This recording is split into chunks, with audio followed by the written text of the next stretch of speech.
this. There.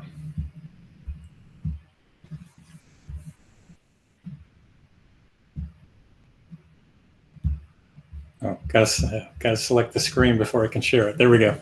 Hopefully you can see the whole screen coming up. There you go. Yep. All right, good. Well, it's really great to be with everyone again in these weird times we live in.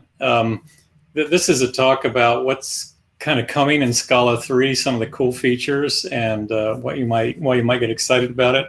I started researching this to do the 3rd edition of Programming Scala, which will probably come out maybe first quarter, second quarter next year. If you have an O'Reilly learning platform subscription, you can read it, or part of it now anyway, early drafts. I thought I would start maybe with just a little bit of trivia. I was wondering, when did I start this group? And it was February 24th, 2009. And that was when I was working on the 1st edition, which came out in November of that year. I don't think too many meetup groups actually survived this long. So I think it's especially a credit to Andy for keeping things running when I felt like I really couldn't do it anymore. And Raleigh has obviously been very supportive too. So kudos to all of you guys who've helped keep this going.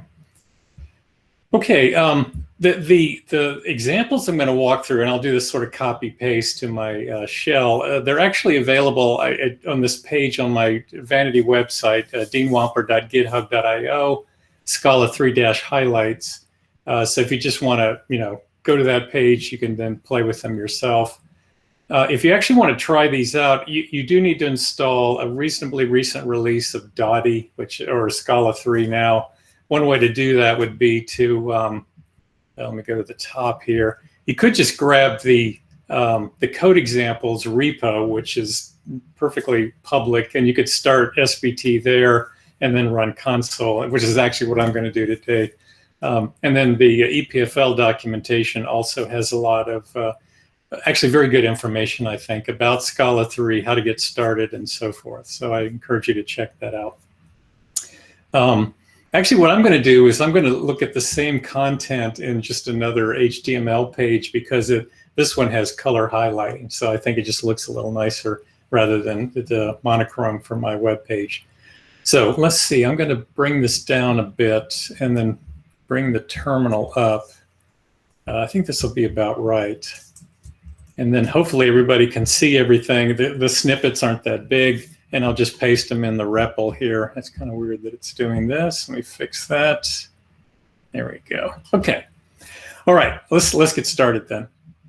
Oh, and I tend to just talk and keep going, but if you want to jump in and ask questions at any time, do feel free to do so. The first thing is, you may have heard that maybe the most controversial change is a new syntax. You can actually use Python-like syntax in Scala 3 as an option. Significant indentation or braceless. I think significant indentation is more the technical term for it. I was really opposed to this when it first came out, or when Adursky first announced it, because to me it felt like a gratuitous change that wasn't essential. It would kind of fuel the concerns that people sometimes express that Scala is too complicated or whatever. But I decided to use it for the book because it's all about Scala 3, and now that I've used it for a while, I've come to really like it. So maybe it's because my brain was warped, because I had been working in Python a lot towards the beginning of the year. But anyway, I think what's nice about it is it does make Scala code that much more concise, a little bit more readable in most cases, without having the punctuation, so to speak. You may not like it. If you're moving a code base up from Scala 2, you probably wouldn't use it, just because it's a change you don't have to make. But I'm going to use it tonight, and hopefully you'll get a flavor for what it's like to work with. So the first thing I'll do is start with a few examples of Scala 2 versus Scala 3 syntax. Let's hope this works. Let's try this. Yeah, that worked fine. One thing about the REPL, by the way, it's really much nicer. You don't have to do things like paste mode anymore. And it's got color highlighting, so I like the REPL a lot better too. But anyways, you can see the way it works is you use a colon like you would in Python, and then indentation, and the indentation has to be consistent. but otherwise it looks very similar to what we're used to. Methods are similar, although here's an area where Pythonistas will get confused, because rather than having a colon here, like you would in Python, it's the regular equal sign in Scala. So that, in fact, I've tripped over this, again, having written some Python code recently, but nevertheless, it's kind of what we're used to. If you have one-line methods, we're used to kind of writing them this way already, but now you can actually just keep going. So that's kind of nice. Partial functions also work. I used to have in my brain that, you had to have curly braces and match, or, case statements for partial functions, but they actually do work this way. So that's kind of cool. Also, match expressions, you can do them this way as well. And this will be the last one that I show about indentation, but you'll see this a lot as well.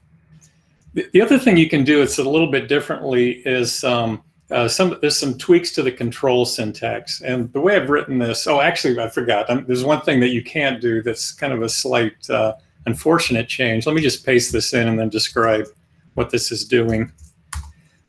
You might recall that you had this cool feature in Scala 2 where you could define like your own control structures that took like 2 argument lists, and then you could write them like this, and as if they were like a built-in while loop or something, where you have the braces for the block of code here. There's no way to really do that with Scala 3. You do have to use braces like this. I think there's actually some experimental work to even support things like this, but right now that's one kind of thing that isn't consistent the way it was with the brace syntax. So kind of a trivial matter, but nevertheless, you can. And actually, so I'm about to show you the different syntax. I have the this flag set for my compiles, new syntax that requires me to write if and for loops in the new way. I think maybe actually it's just if statements. But let me just show you that. So for example, actually, let me just go with the ifs first here. Paste this in and then I'll describe it again. So, we're used to writing if, parentheses, something, etc. Well, now you can do if, no parentheses, then a new keyword, else. So it kind of looks a little bit more like Python again. If you do the new syntax flag, you have to write this. There's also an old syntax flag that won't let you use this syntax. I think if you leave them out, then you can mix if you want. But anyway, it's kind of a, nice in a way. If you don't like parentheses, then you can, write something that like this. It's maybe slightly more similar to Python. And of course, it rejected the first one because I had that flag set. There's a similar construction for for loops.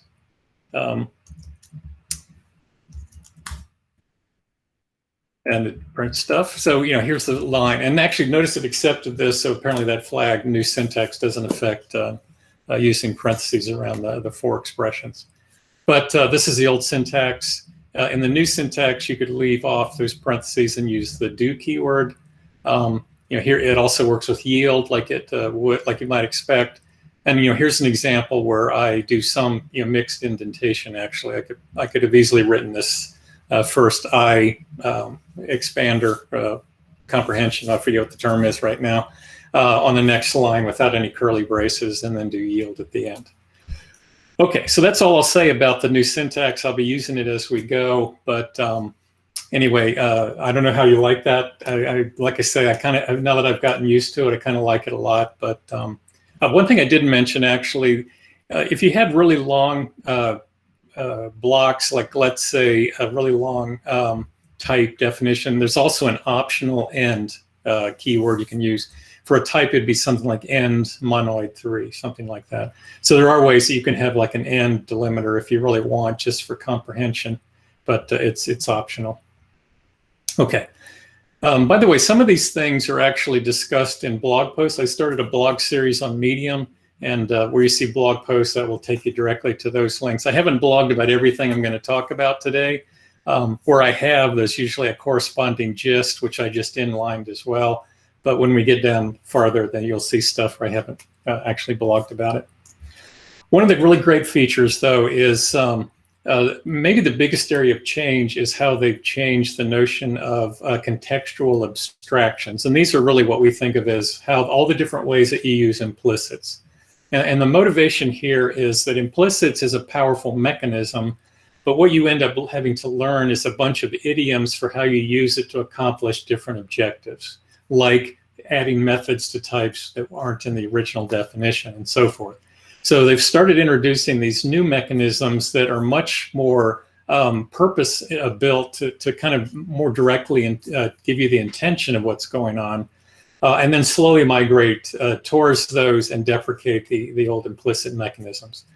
A lot of what's coming in Scala 3 is transitional. If you just use Scala 3.0 syntax, then you'll be able to use old and new in a lot of cases. Actually, in the code examples, I use a compile flag -source 3.1, which forces a bunch of warnings for deprecations that you won't see in 3.0. So they are trying to make it reasonably efficient to migrate. And I'll talk a little bit more about that at the end as well. So anyway, let's talk about actually just more explicitly adding methods to existing types. I won't even paste this in because you're familiar with it already, and that's the arrow-assoc implicit class that you use to create a method, with an arrow for creating tuples. Actually, maybe I will just paste. Well, I don't need to paste it in. It's already built into the REPL. So, the thing that we can say, like, one arrow one is actually invoking this implicit conversion to an arrow-assoc, which then makes this arrow method available.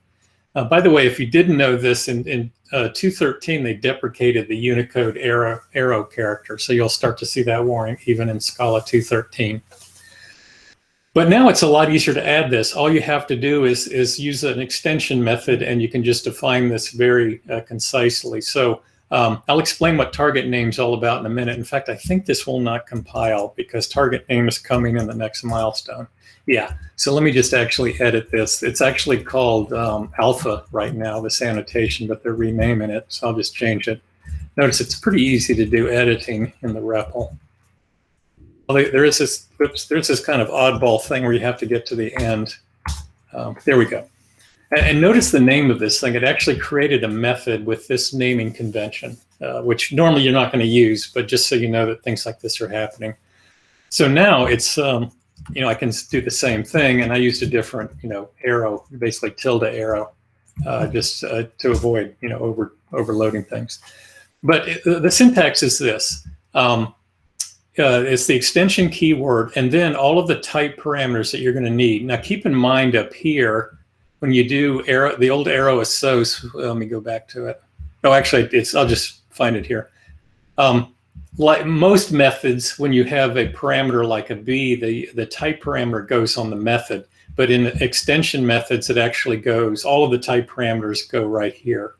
And then here's how I reference the type and also give it a name that I'm going to use. So A in this case, lowercase, is functioning like this. And then when I do the definition, then I can reference A and B like so. The purpose of this alpha, or what's going to be called target name, is, and it's a little controversial, or at least maybe that's the wrong word, but I think it's still being discussed how it's going to be used. But one of the main ideas is that that's actually the name that will be generated in bytecode for this method. And that will make it a lot easier for, say, Java developers to call this method, since Java developers can't call a method that uses characters like this. And that's the reason it was called alpha originally. It was intended for like these operator methods to give them a name that Java people can use. But I think it's actually going to be used for some other things as well. So anyway, kind of an interesting change there. All right. There we go. So that's kind of a nice way to just add methods to extensions. We'll actually see a few more examples in a minute when we get to more fancy things. But one of the things that's happening as a result of this is that a lot of the cases where you would have to create or do an implicit conversion are going away because you don't actually need it anymore, like in the extension method case. However, there are times when you actually might want that. So here I have a contrived example where I'm going to have a domain class for represent dollars and maybe percentages, and I'm going to calculate salaries and stuff like that. But I want to give the users the ability to just use floating point numbers, and then they're automatically converted to these other types. And notice what you can do now with floating point, or actually any of these numbers, you can insert underscores to make them more readable. Funny thing is, there's no checking about where you put them. They're just removed. So you could have an underscore between every character if you wanted, and it wouldn't affect anything. But the intent is obviously to make this easier to read. So anyway, I've got these domain classes. You still have to import implicit conversions to do this stuff because it's considered a language feature. Let me just add that first. And now what you do is, and I'll explain given in a second. Now, whenever you do an implicit conversion, you basically just define a conversion object. This is like a trait. It's actually very similar to a function, a one-argument function, where I'm going to convert from double to dollars. Given is the new way of saying implicit val or implicit class, something like this. So what I'm actually doing now is defining the equivalent of an implicit value, or actually a implicit converter that will, when needed, take a double and return dollars from it. Notice the name that's generated from this. You could use this name, but it's a compiler-generated convention that could change. So if I really wanted to find this thing, the easiest way is to use a method called summon, which is basically the same as implicitly, but implicit is now an ugly word, right? So we came up with a new name. So implicitly, I'm going to ask for, give me the conversion from double, if I can spell it, to dollars. I got the right number of brackets here. And it even calls it a function, basically. But effectively, what we've done is create a method with this conversion that will do the automatic conversion for us. You can also give these things names, and this is useful if you dislike writing summon all the time, but you want to refer to this object. Notice that there's a new keyword as. So you would say given name as conversion, and now that's the name that will be used instead of this generated name. And we can try it out here just to prove I'm not lying. There it goes. And maybe notice the two string methods, added a $sign and a parenthesis or a percentage sign. Okay, so that replaces implicit definitions or implicit defs with this new given syntax. Again, the idea being to kind of express more directly what it is we're trying to do. Now, this the syntax that I'm using, we're given something as conversion equals body, is actually shorthand for this, where there's an apply method. So if it's actually a fairly long conversion, like you're going to call a database or something, then you would probably just write it as an overloaded apply method. And I already mentioned this, that you can summon this value if you like as well. All right. Now, type classes, this is also pretty cool. So there's now a new way of doing type classes where we basically combine extension methods with givens. Once again, we can define an abstraction for a type class. In this case, I'm going to go all group theory on you, or category theory, and define two traits. One for semigroup, which is just the generalization of addition or composing. And monoid is then where you add a unit value. So think about how integer arithmetic works. I can add 0 to any number and I get the same number back. It's associative. It doesn't have to be commutative. That's not actually required here, but it is for like numbers. So that's really all we're modeling, is just the generalization of this. So let's define these here, and then I'll explain some of the kind of subtleties about this example.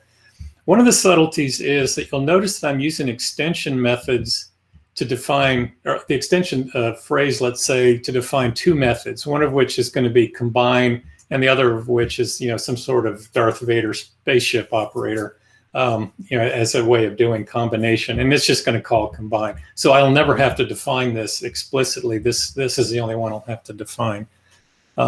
This is kind of nice, actually. If you're going to do several extension methods for a type, you just do extension colon blah, blah, blah, and then several after that. It turns out you can omit this colon if there's only one method that you're adding. But notice that I didn't use an extension method here. And the reason is that these methods are going to become instance methods. They'll be added to each instance of whatever T is. Whereas this one will basically be added to an object as sort of like a companion object. I really only need one unit value for the addition of big decimals or whatever. So I don't need to make this an extension method. And so I think I stole this example actually from the Dotty docs, but it's nice because it shows that subtlety and how you might use these. And then we can define a couple of actual instances of this type class. Oh, Dean, I think Niels maybe had a question. Yeah, sir. Go ahead. Someone raised their hand. Let me go to the other window. I have it hidden at the moment. At the mic now. So I was just wondering how that would play with the target name. Would, instead of having combine and then the symbolic name, would you be able to just do the annotation and give it the name combine? Would that do the same thing? That alpha annotation or target name? Right. Yeah, I forgot to mention a crucial detail about that. That name is not visible in Scala code. It's only visible in the bytecode and accessible from Java. So you can't actually do that. If you want both names, you have to define them separately. Okay. Yeah, that's a good question. And I assume it's a compiler error then if you do both? That's a really good question. I'm not actually sure. Actually, I have an example of this where I use the annotation, but if we have time, remind me to try that. I haven't actually tried that to see what happens if you try to use the name twice. I think it'll probably trigger a compiler error because it'll be overloaded. Okay, let me go back to, where's my window? Yes, and then yes. Okay. All right, so yes, let's define instances for string and integers. Notice how it works. It's a given again. I'm actually giving them names now, and I'll show you why in just a second, that it's kind of convenient in this case.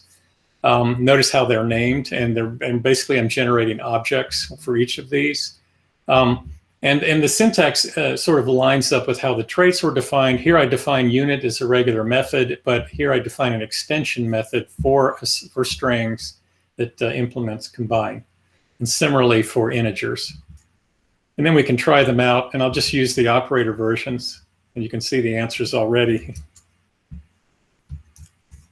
And I even just showed that these things are associative and so forth. Now here's why I actually did go ahead and give these givens names, so it's easy to reference the unit value. If I leave them anonymous, I could use summon again to reference the name. But in this case, it's kind of nice to use that the actual explicit name. Okay, I really love this syntax. I think it's kind of a nice compact way to do things. This is interesting to see too. Like, what if I want to do something just a little fancier, like actually for all numerics, rather than just like doing it separately for all of them, one at a time like I did for int. And this is how you do it. You can actually pass the new version of the implicit parameter list is now called a using clause. So I'm going to use some numeric of t, which is hopefully in scope, and it will be for all of the supported types. All the primitives, big decimal, as you can see, is also okay, and so forth. So this is how you would set up a given that actually works for any of something that has a context bound, is the term, right? So any numeric, this will actually work. For some t. I have to have the t here as well because that was the original type parameter, and now I can actually reference the numerics 0, which gives me that abstraction, and then I can define combine to basically use the plus method instead of what I was using before. And I have a few examples of just using this for doubles and also for big decimals, and it just works. So this is nice for seeing how you combine things like it's now using clauses and you're continuing to be abstract in the type parameter. Okay, we just saw a bunch of using examples. Maybe I won't copy and paste these, but just to show you the different ways that they can be written. Here's an old school implicit parameter list. Again, that's still usable in Scala 3, but eventually it'll be deprecated and you'll go to a using clause. You can write them the same way you can give them a name like O for an ordering here and num up here. That works. These can also be anonymous. And sometimes that's all you need. You'll just make them anonymous, very much like using the type signature syntax that we're used to, where you don't actually have the implicit clause. And then you use a summon to fetch it. And again, summon works just like implicitly. It's really the same method. So these are 4 ways that you could do these using or implicit clauses now. And the example is just a hack where I wrap sequences with a sortable sequence thing, but then I turn around and just call the built-in sort method. So it's not actually doing anything special. It's just a hack to play with sortable or play with these implicit and using clauses. So hopefully that's reasonably clear that in a lot of ways it looks just like it used to, but now there's a slightly different syntax in the implicit parameter list. Here's something interesting. You can actually have another parameter list, or multiple ones. You can have as many using parameter lists as you want. You're not just limited to one. You can mix the order of them, which actually works really. It sort of works, but what it's really doing is it's going to return usually a function, and then you have another argument list. But you're not actually limited to having the implicit parameter list be last anymore, if that's useful. Now, one of the interesting things they've added too is a tweak to how imports work. So take this object here, which is obviously contrived, and I've got a few regular definitions, a name, a method. I've defined a few classes, and then I'm defining a few given instances of those classes. And I just gave them names for convenient reference in the comments. In Scala 2, if you do this import, you'll pull in everything. You'll pull in the givens, you'll pull in name, you'll pull in M, and so forth. But that may not be what you always want. Sometimes you only want everything but the implicit, so you can control when they come into scope. Well, now you can say this. You can say implicit given, and it will pull in only the implicits in that scope. In this case, the C1 and C2 instances. This is how you would then import everything if you really wanted to. You would do given, comma, underscore. If you want to import just a particular given instance, you actually reference it by type. I think for a while you could reference it by name, which was underscore C or lowercase c1. But now if you use given, it only works with a type argument like this. But if you just want to actually import an instance that's named, then you just use a regular import like so. So this is a way to kind of have tighter control over what's pulled in, while still having the benefits of using the wildcard imports. Now, in Scala 3, the wildcard will still pull everything in. This is one of the things that they'll transition to in subsequent releases. One of the other things that they're trying to do is to, getting back to our little example, is to encourage people not to go crazy with doing operator notation for just every method that's out there. So in fact, you can no longer just simply use a method this way. This is the combined method that we defined a minute ago. What you have to now do is explicitly annotate it with infix, another annotation, in which case then you can use it any way you want. There's also a couple of rules here that allow you not have to do that. If it's just using operator characters, which of course was the original idea with infix notation, you don't need the annotation. So my Darth Vader operator was perfectly fine.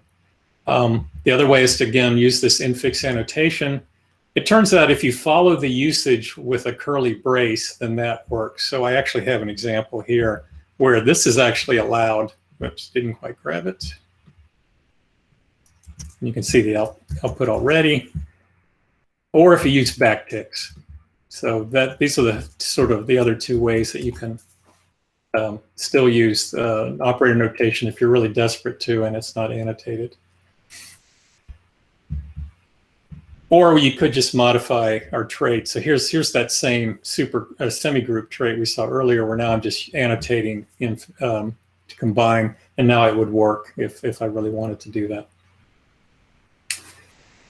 Actually, while we're here, why don't we try our little trick now that I've got this annotation. Let's redefine this and see if it will let me also find like a, oh, I know what I need to do. I need to add the other target name annotation. Let's call this let's call it C2 just for grins, so just to type it faster, T. I'll use alpha is what it's currently called. I'm using Scala 3.0 M1. Call this combine, right? And actually, why did I do this? This one didn't make any sense. Sorry. I'll just leave it there. And then over here, we'll add alpha. So ignore C2. That didn't really make any sense. Once again, I have to go to the bottom. Actually took it, so that's interesting. I'm not sure what it did inside to allow me to have both names. Anyway, I'll have to look that up or ask somebody to explain it to me. All right, anyway, let's get back to business here. One key thing is you have to add this annotation to all of these implementation methods as well. So even though I have it here, I still have to add infix to these implementations down here. And I found that out through trial and error. And now then I could write what I've got here. So this ought to work now. It didn't. Huh.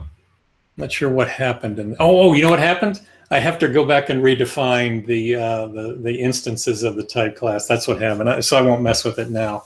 But that's why this didn't work, because I am actually not using the same definition for those other instances of the type class. All right, let's move on to enumerations. I can never remember Scala 2 enumeration syntax. I always have to look it up. It's just one of those things that I'm sort of mentally blocked on. Now I have a new syntax to not remember, but at least it's simpler. So here's how you can do enumerations now. If you have something very similar or very simple, you can do it like this. You can do something fancier, like have values where you extend the effectively what's the parent type and pass arguments. And in fact, this is powerful enough that you can actually use it to define abstract data types. Like this is the way you could define options now. Now, there are some differences in how things are typed when you actually use this versus the current implementation, but it's still kind of nice that you can write things very concisely like this.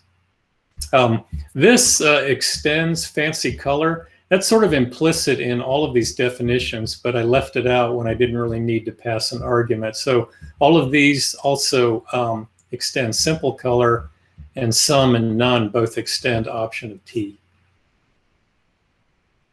All right, why don't I pause and see if there's any other questions before we get into the type theory stuff. I've been kind of running fast here. A lot of comments about brackets and braces and spaces. And all right.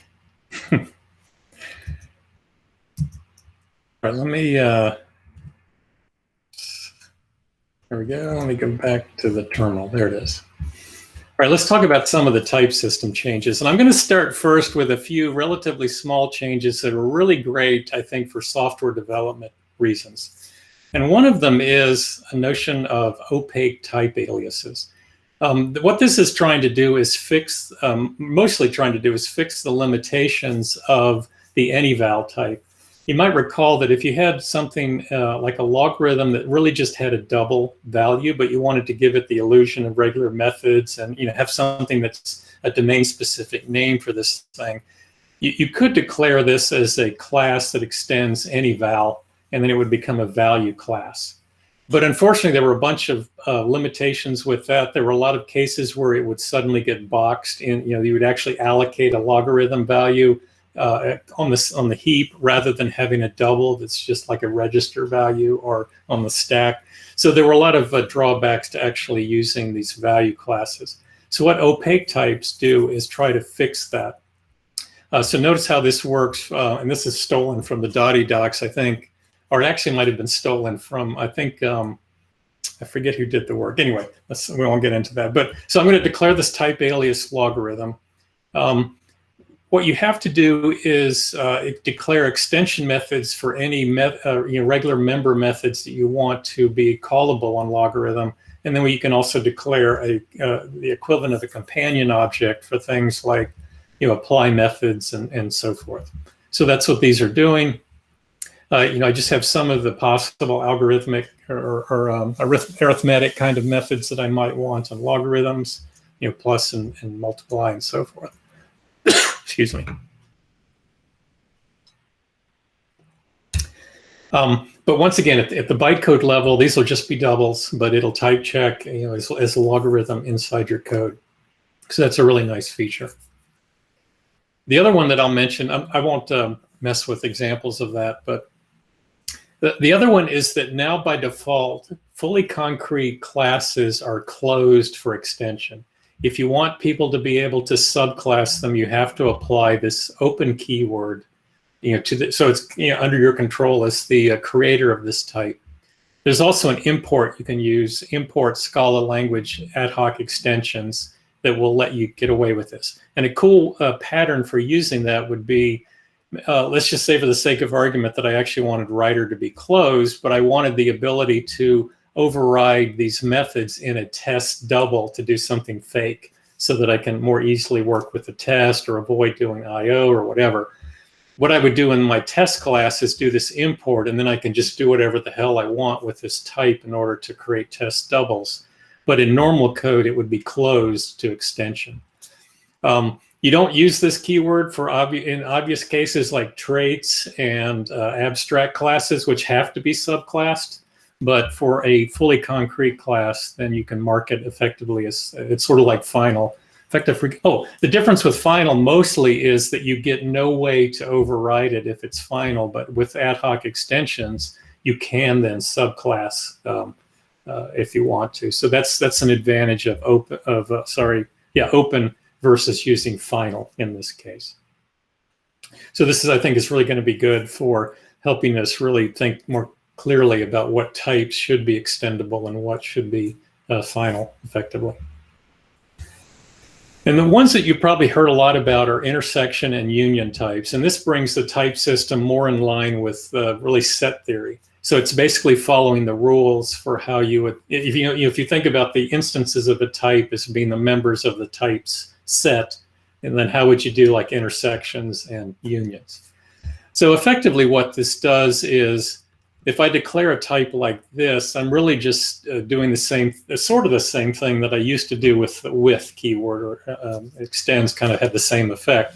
So instead of saying resettable with growable, I say and, which means, and if you think about it in terms of set theory, it means that any x that I pass to this function has to have, has to both implement that the resettable trait and the growable trait, because I'm going to call both methods that are defined by those traits.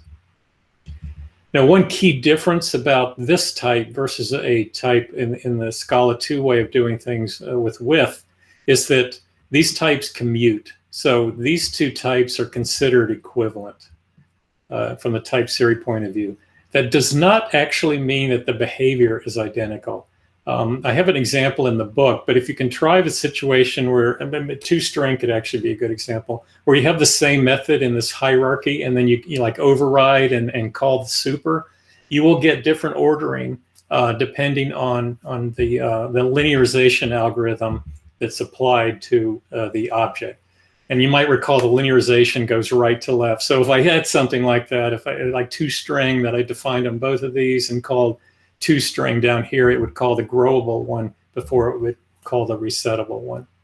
So that is one difference. Even though the types are considered equivalent, the way you use them could actually cause different behavior. So that's one thing to think about. But nevertheless, it's kind of a contrived example I mentioned.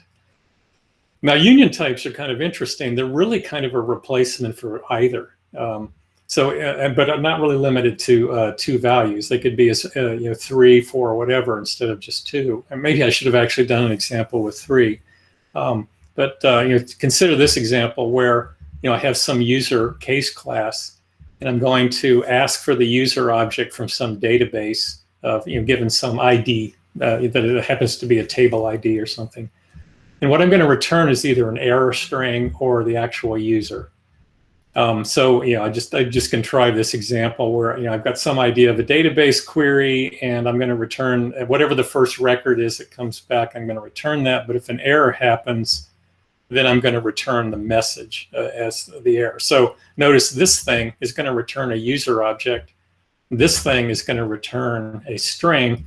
And what can I do? Well, it's just like either I have to do pattern matching to figure out what I've got and then properly handle it.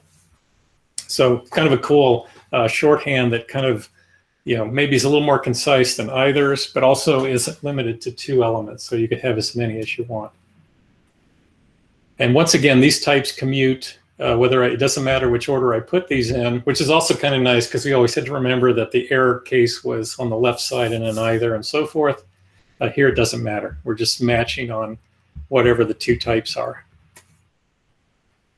Speaking of match expressions, there's now a match type expression. This is actually a type alias.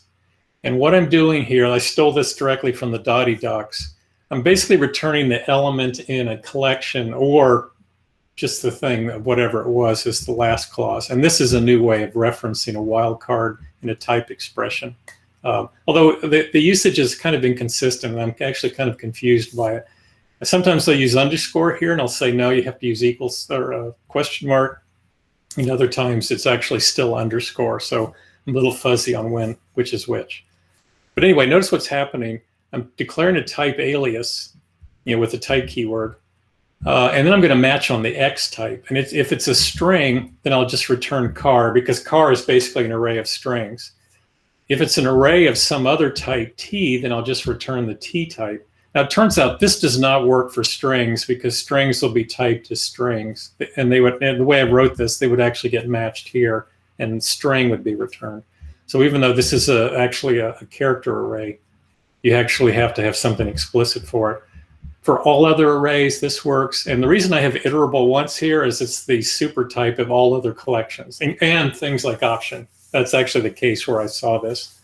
So if it's an iterable once again, I'll just return the type T. Otherwise, whatever else is passed, I'll just return the same type. So let's try this. Let's make sure this compiles first. Looks good. And then here I'm going to do some declarations. And notice what comes back. I'm basically saying that elem of string should be a character, and sure enough it is, and I can assign a character value to it.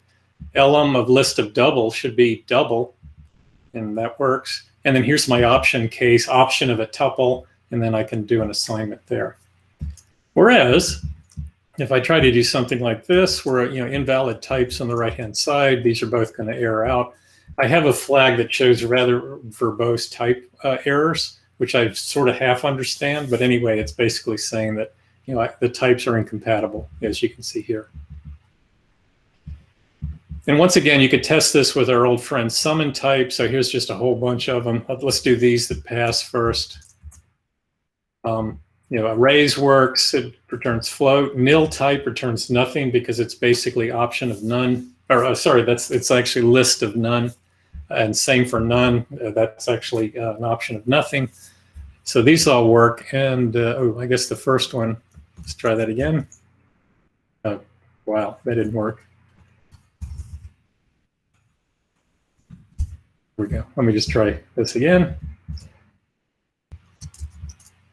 But one thing that doesn't work, and you get this message generalized constraints. So this I just basically proved that the types are equal. Unfortunately, it's not recursive the way I wrote this. So this doesn't work. It doesn't know what to do with the, well, actually, here's what it said. It worked, but what I wanted was long, but actually what was returned is list of long. So if I'd said list of long, then it would have worked. You can actually write this recursively. You could say array T and then elem bracket T, and similarly for this. It does have some weird behaviors, though. In particular, what was it that I saw that wasn't what I wanted? For one thing, you cannot pattern match on nothing. So these actually fail to work. You get nothing is not equal to nothing, these two right here. And the other one was where I actually wanted it to return option of string. If I go recursively, it'll return character on the right-hand side. You could play with this. I encourage you to do this. When you grab this code, just replace the T here and the T here with elem bracket T, and then try these examples again, and you'll see what happens if you want it but at least this last one will work. You'll actually recurse into the types.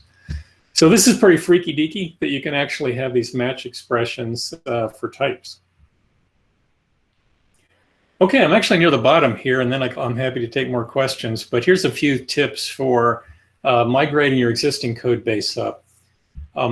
You probably wouldn't do source 3.1 if you're migrating from Scala 2. Just use the default. Actually, you can leave this off. 3.0 it's much more forgiving about Scala 2 syntax and changes. I'm using this in the book because I wanted to really showcase what is Scala 3 specific. If you want to allow indentation, then use this flag. If you want to prohibit it and just force the curly braces, then use no indent. I believe if you leave both of them off and you use curly braces, then the indentation inside the curly braces is now still significant. So if you mix tabs and spaces, I think that causes an error unless you have this flag. New syntax is what I'm using to require if, then, and for, do. Old syntax would require not using those keywords and having parentheses around the conditionals and so forth. Actually, I think I said earlier that these flags don't affect the for loop, so maybe I need to fix that. And then for migration, you can do this, which will compile Scala 2 code and very gently tell you what's broken, where your life has gone wrong, where you should correct yourself. And it's even got the ability to do some migration and actually attempt to rewrite some code if you really want to go hard over to Scala 3 and not try to support Scala 2 and 3.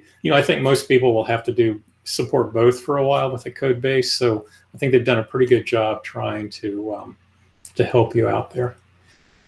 Just a few other things. I have a list of stuff that I really didn't get into, but you now actually can pass parameters to traits. Previously that was not possible.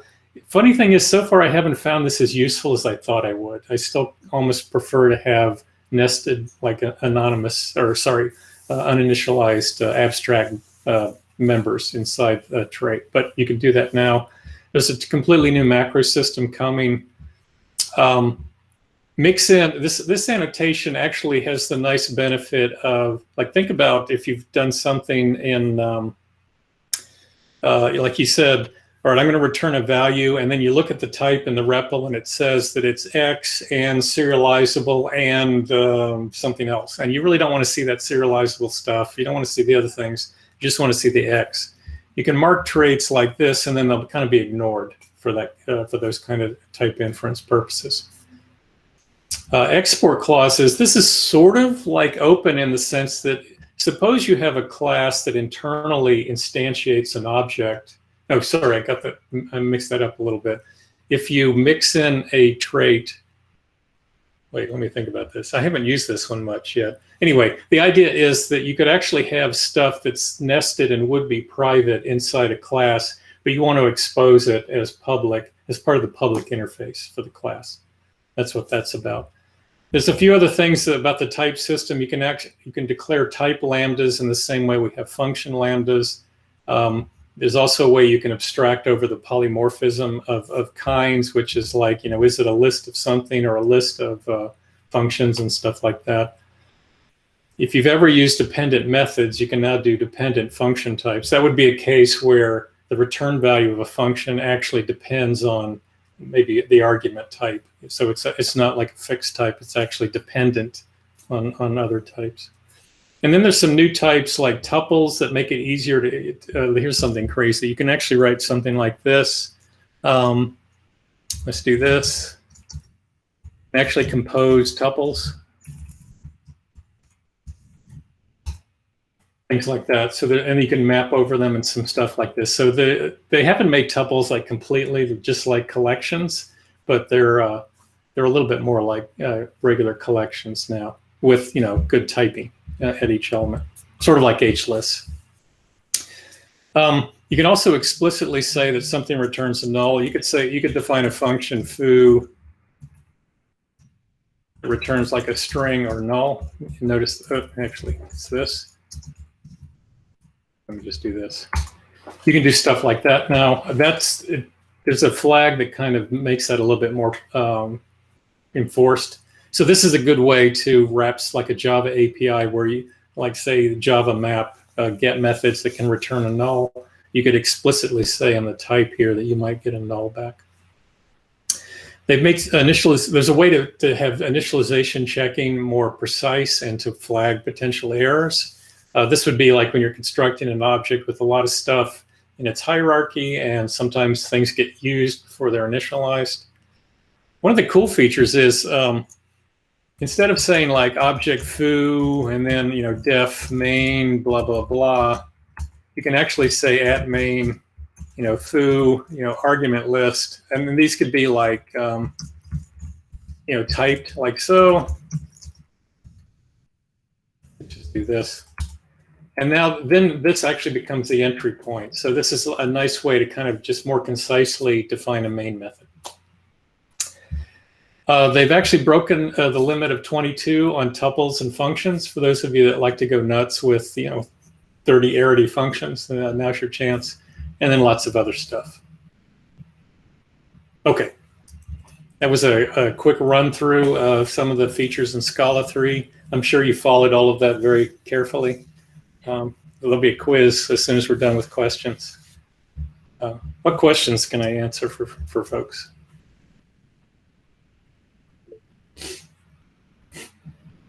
Neil, did you have a question? Oh, I think you're still muted. Oh, for that main method, how does it get to an int if the Linux or whatever passes strings? Yeah, actually, so I'm glad you asked that. I probably should have provided a little bit more color. What'll actually happen is the Scala code will actually check that the second argument is a type event, and the first one's type string. In other words, it'll do a conversion from the string to integer. There's a slight flaw with this, though. There's no way that I know of where you can actually tailor the messages for the errors. You get this kind of very generic error that comes out, and in a normal entry point, you'd probably want to be provide nicer feedback to the user when they put in an invalid value. So that's the only flaw that I can see with that. But for like simple utilities, it's going to be very convenient to be able to just not have to do the parsing yourself. You just let the compiler do, or the runtime do it for you. Someone asked what my terminal theme is. I see. Let me go back to that for a second and see if I can remember what it is. I'm using the Dracula color scheme, and I'm also using a font that works really well with this. Actually, let me go to this window. This fancy prompt, and you have to use the right font for this. And let me just quickly remember what that is. Text. Monaco actually works okay. Anyway. I thought that was something. No, it's actually that's not. I'm not using the default. It's Fantastique sans mono. Otherwise, you get weird formatting if you do this this font. A question about either. A new type of either. Can you flat map on that either, or is that only match like can I left map, right map, or is it only the case pattern matching that you showed us? Yeah, that's a really good point. That is a drawback, that you don't really get the same map capabilities like you have in either. It's not treated as basically a container type with monadic stuff or whatever. Are there some rules about auto tupling? There are rules. Yeah, what are they? There is a good page on this on the documentation. Actually, I guess I could go to that just quickly. It's .e.ep. Yeah, there it is. So this is a really great place to start, .e.epfl.ch. There's a link in my little presentation. And if you go to the docs, it'll explain it. I think auto tupling has been cut back. It used to be that you could do stuff like if I had a method f that took an a and a b and a c, blah blah blah, then I could pass f of some tuple a b c, and it would just handle it for me. That's basically not allowed anymore. The other thing that's they've tightened up a bit is if I have a method that has like an empty argument list, and I really have to call it with the argument, with the empty parentheses. If I do this, yeah, I get an error that so they're kind of tightening that up. Well, lots of little things where they've tried to tighten up conveniences that maybe actually backfire for you sometimes. I'll quickly look up auto tupling. This works. It's usually most of the stuff you'll find is in the references, like change features is probably where we have it at the top. Oh, here's something I didn't mention. You don't have to use this like it used to be that you had to put a underscore if you had like a partially applied function. You don't have to do that anymore. It's pretty smart about figuring out what you meant. Sorry, someone asked a question. I was wondering if the auto tupling was maybe listed under drop features. Oh, you could be right. That's worth checking that too. And no more existential types for those of you having existential crises. Yeah, is it auto application? No, that's the parenthesis stuff. I know I've seen this. I can't remember where it is right now. Anyway, homework. Any other questions?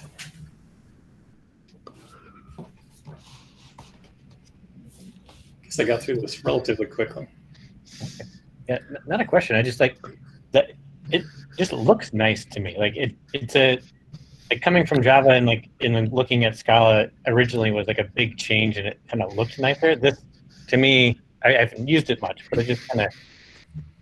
I expect I'm gonna like it just personally. Yeah, I think you're right. I kind of agree with that, and that's maybe why I like the indentation syntax. It just has a cleaner look about it. And I think that's appealing to Python folks as well for similar reasons.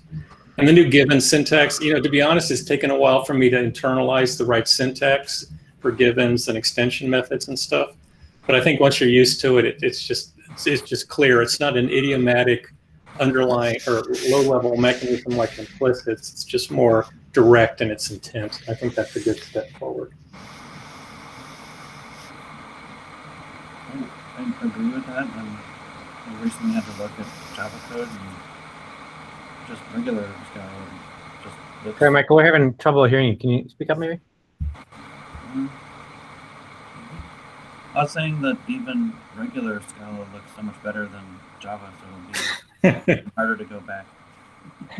Yeah, I won't argue with that. Yeah, it's funny. I need to get caught up with Java. They've added a lot of stuff like, streams and comprehensions and stuff like this. I just haven't kept up with it. Does anybody know how to compare Kotlin? I didn't catch that last bit. How does Kotlin compare to? That's good. Yeah, that's another one I really haven't looked at, so I can't say. Kotlin is yeah, I guess since it's now the sort of the language of Android, it's certainly gotten a lot of popularity.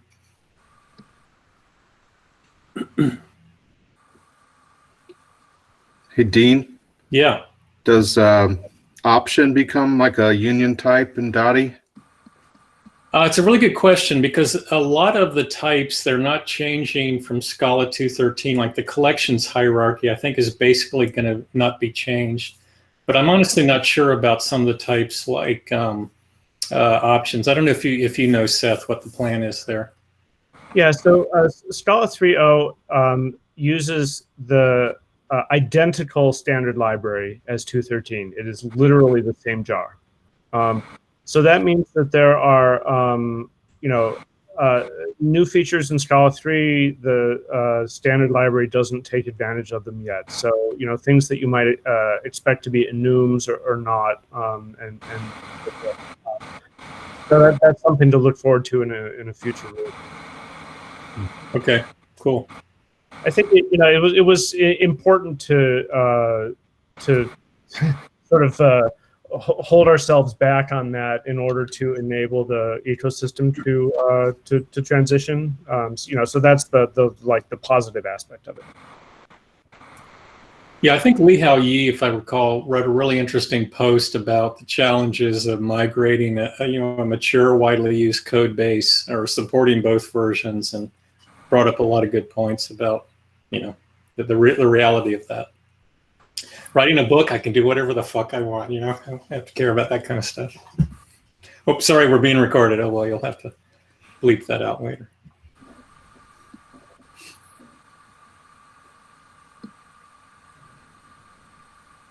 Yeah, as far as from what I understand, some of those changes that will come like in 3.1 or 3.2 or like after a 3.0. Yeah. When you use the Scala 2 source flag, is that using the tasty mechanism for different versions? I think that's right. Seth, any magic there, or is it? No, Tasty's not involved there. It's just when you set the language version, it's just sort of changing the feature set that the compiler accepts. So with Tasty, could you use a jar or something from Scala 2, or how does that fit into things? Scala 3 is already able to consume Scala 2 jars directly. Scala 2 it just has direct knowledge of the Scala 2 jar format.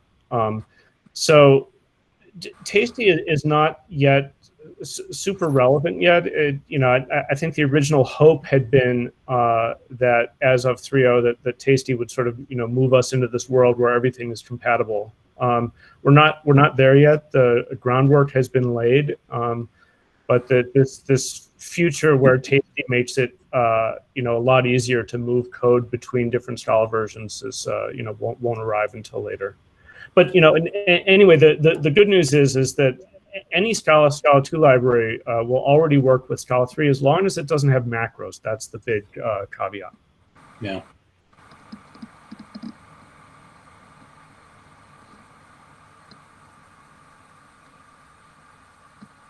Does anybody have any plans to migrate to 3 relatively quickly, or are you just going to take a wait and see? Yeah, I'm working on a big code base myself, and it'll probably be a year before we can migrate, I think. Unfortunately, we need to migrate to 2.13 before we can think about migrating. Yeah. We have to do that too, yeah. Which I think is really the right thing to do from what I've heard, because then you'll get the collections changes and so forth. Yeah. So.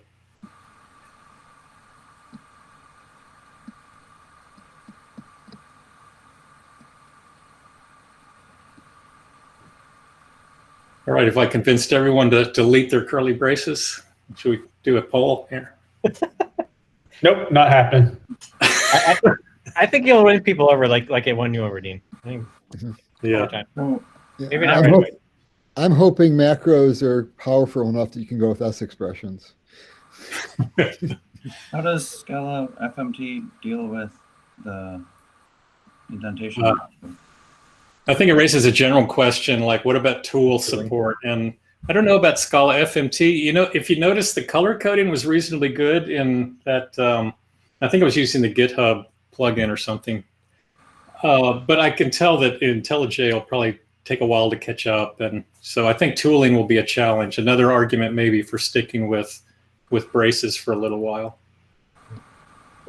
I was just looking at this today. The Scala FMT Scala format, it doesn't do the new syntax yet. But there's a ticket on that in their repo, and there are people at Virtus Lab actively working on it. So I think the news on that should be good within a few months or something like that. Good.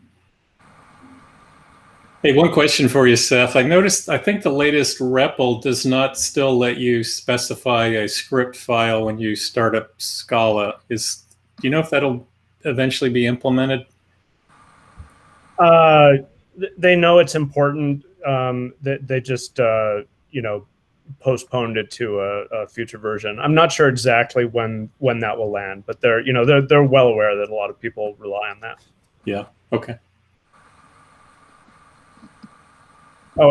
Same with Ammonite, by the way.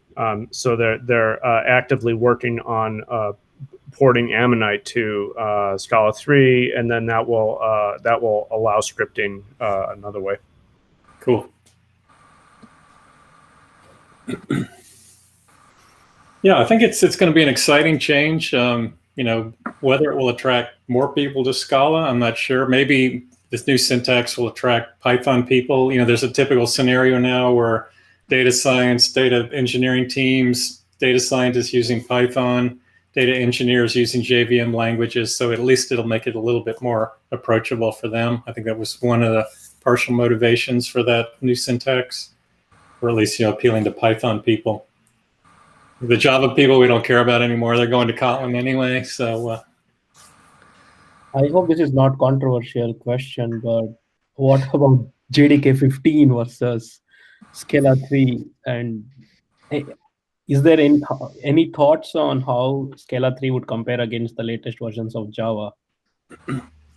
Yeah, I mentioned earlier, I haven't really kept up that well with Java. And every time I look, they've added some Scala-like features. So, Yeah.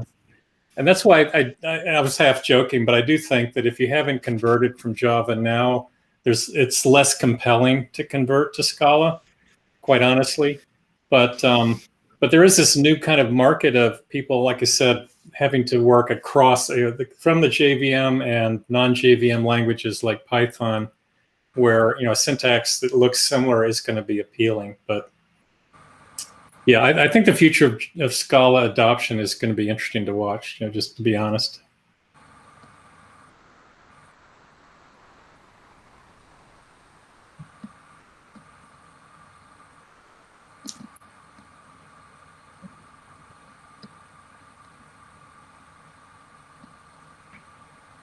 Any last questions or any more questions for Dean? Where's the group? The new language, Unison. Oh yeah. Yeah, it's said it was based on Scala runtime. So is that going to get enhanced with Scala 3? I don't honestly know what they're doing internally. It's one of those things I've wanted to learn about because I really like some of the ideas they're working on, but I really don't know anything about it, to be honest. Does anyone else know much about Unison? Other than Runar said last week, he wanted to get something like a beta out next year. So I don't know. Cool. Yeah, that and Rust and Julia and what else are on my list to learn, I guess.